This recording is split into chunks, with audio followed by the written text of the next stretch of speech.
ಶ್ರೀ शीतलादेवी अष्टकस्तोत्र।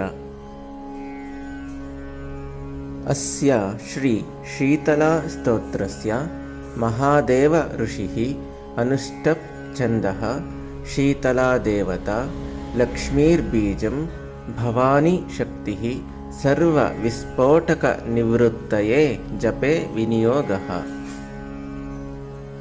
यस्त्वा मुदकमध्ये तु धृत्वा पूजयते नरः विस्फोटकं भयं घोरं गृहे तस्य न जायते। शीतले ज्वरदग्धस्य पूतिगन्धयुतस्य च पुनश्चक्षुषः पुंसाः त्वां हुर्जीवनौषधम्।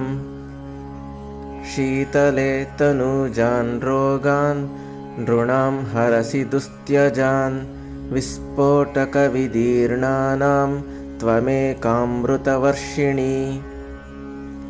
गलगण्डग्रहारोगा ये चान्ये दारुणान् नृणां त्वदनुध्यानमात्रेण शीतले यान्ति संक्षयम्।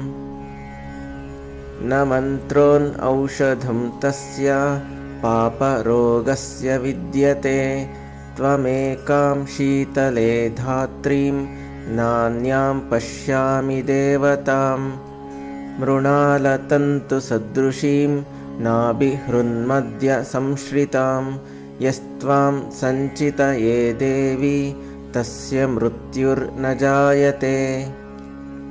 रासभो गर्धभश्चैव खरो वैशाखनन्दनः शीतलावाहनाश्चैव दूर्वाकन्दनिकृन्तनः।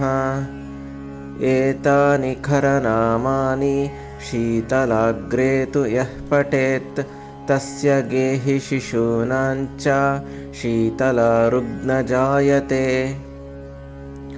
शीतलाष्टकमेवेदं न देयं यस्य कस्यचित् दातव्यं च सदा तस्मै श्रद्धाभक्तियुताय वै। इति श्री शीतलादेवी अष्टकस्तोत्रसम्पूर्णम्।